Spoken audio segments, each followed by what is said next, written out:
नमस्कार साथियों, मैं संजय नामदेव। स्वागत है आपको चैनल पर। कक्षा 9वीं विषय गणित त्रैमासिक परीक्षा का मॉडल पेपर आपके बीच में लेकर के आए हैं। 74 नंबर का पूर्णांक है। सभी निर्देश सामान्य रूप से दिए गए हैं। यहाँ जितने भी प्रश्न आपको मिलेंगे सभी परीक्षा की दृष्टि से महत्वपूर्ण प्रश्न मिलेंगे। जो भी कोर्स आपने अभी तक किया है, हमारे शुरू के अध्याय जो 3 अध्याय हमारे हैं उसमें से पेपर बनाया गया है, बड़ी सावधानी से बनाया गया है, इसलिए पूरे वीडियो को ध्यान से देखिए और समझिए। सही विकल्प को चुनकर लिखिए से प्रारंभ करें। यदि हम तो निम्नलिखित में से कौन सी परिमेय संख्या नहीं है, तो यहाँ पर आप देखिए कि जो पहला वाला उत्तर है वो सही हो जाएगा √23। इसको समझ लीजिएगा आप। बाकी सभी परिमेय संख्याएं हैं। √64 का मान होगा, √64 का मान हो जाएगा 8, क्योंकि 8 का 8 में गुणा 64, इसलिए उसका वर्ग बन जाएगा 8 हो जाएगा। बहुपद px बराबर 2x + 5 का शून्यक होगा, तो होगा b वाला माइनस का 5/2। बहुपद x² - x + 4 में x का गुणांक क्या है, तो इसमें x का गुणांक क्या है -1, सी वाला ऑप्शन से हो जाएगा। बिंदु -4 की चतुर्थांश में स्थित है, तो वो होगा तृतीय चतुर्थांश में।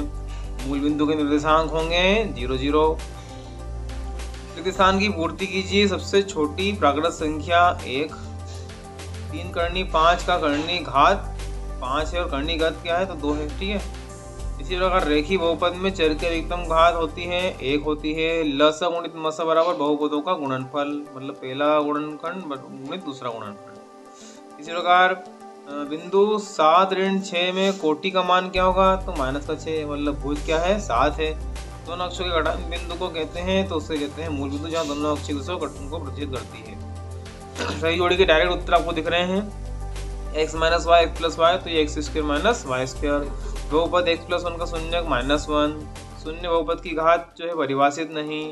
ठीक है। इसी प्रकार 2 घात वाला बहुपद द्विघाती बहुपद 0 और 2 स्थित होगा y अक्ष पर और 2 0 स्थित होगा x अक्ष पर।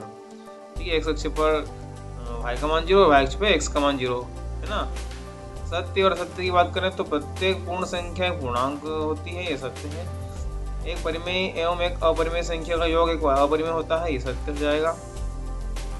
बहुपद x² + 2x + 3 एक द्विघाती बहुपद है, असत्य है। एक द्विघाती बहुपद है, जी हाँ, ये एक द्विघाती बहुपद है, ये सत्य है। इसका कहेंगे हम सत्य। इसी प्रकार 7x² + x + 5 में x का गुणांक 3 है, ये भी सत्य है।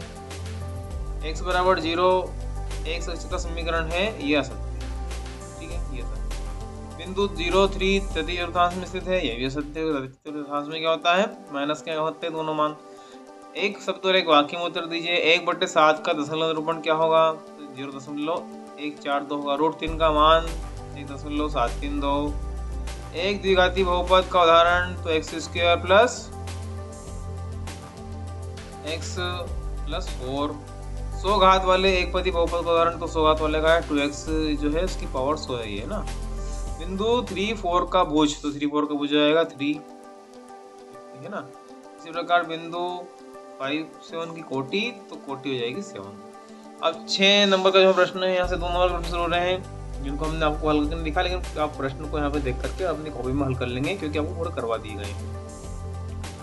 3 और 6 के बीच 6 परिमेय संख्या याद कीजिए, अथवा में है 1/√2 का हर का परिमेयकरण कीजिए। निम्नलिखित को सरल कीजिए। 5 धन √2 5 ऋण √2।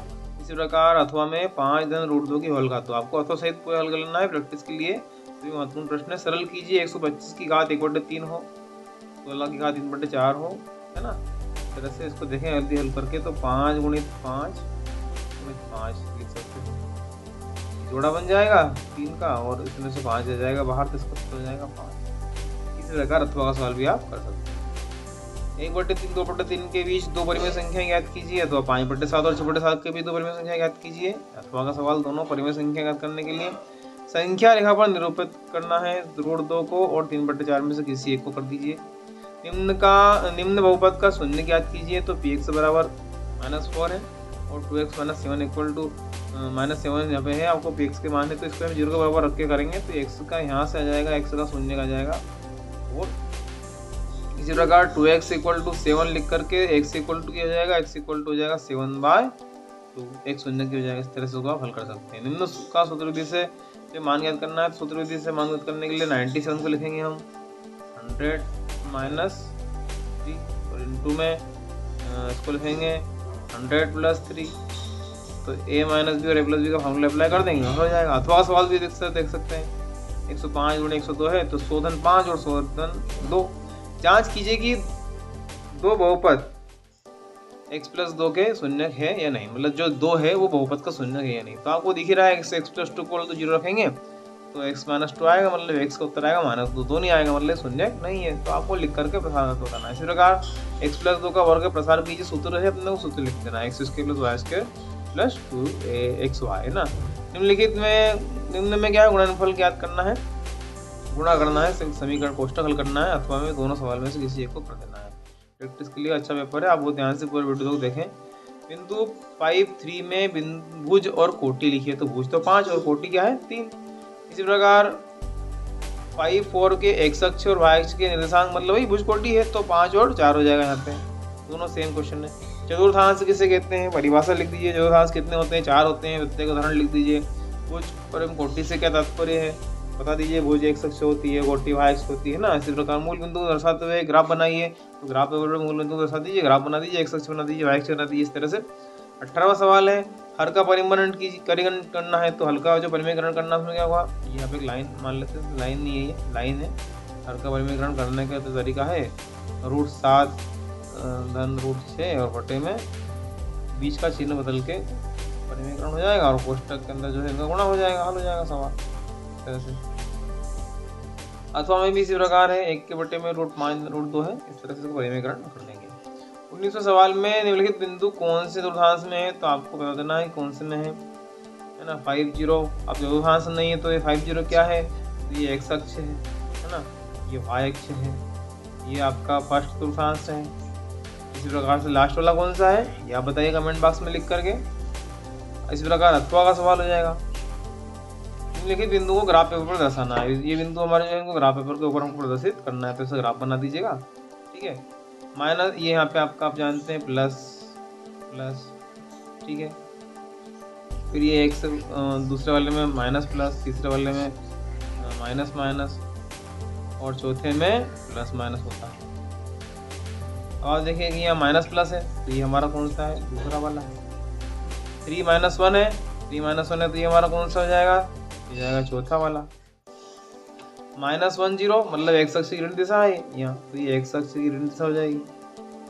फिर -3 - 4 तो ये जाएगा आपका तीसरा वाला चतुर्थांश हो जाएगा, थर्ड वाला। इसी प्रकार से अथवा वाला प्रश्न का वर्णखंड ज्ञात कीजिए। वर्णखंड ज्ञात करने के लिए यहाँ पर आप देखिए, यहाँ पे 12x², इसको 12x² पढ़ा जाए तो 2x² पढ़ा जाए ना।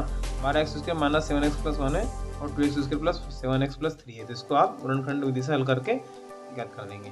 a का मान ज्ञात कीजिए, जबकि इन स्थितियों में प्रत्येक स्थिति x - 1 px का गुणनखंड है। यहाँ पर भी px बराबर x² है, ये x² + x + k, और इस प्रकार kx² - 3x + k को बराबर 0 रख के और x - 1 मतलब x से बराबर 1 रखना है और इसको 0 करके हल करना है, तो k के मान आ जाएंगे। दोनों ही आप सवाल कर सकते हैं। सहसमीका का प्रयोग करके निम्न का प्रसार कीजिए, तो यह सहसमीका का प्रसार हो जाएगा। कौन सा सूत्र लगेगा, a + b + c की होल घात 2 वाला लगेगा। क्या सूत्र है, a² + b² + c² + 2ab + 2bc + 2c वाला लगेगा। a के स्थान पे 2x है, b के स्थान पे y है और c के स्थान पे z है। मान रख दीजिए, हल कर दीजिए। 7वां वाला सवाल। साथ ही इस प्रकार से हमारे आज के भाग में इतना ही।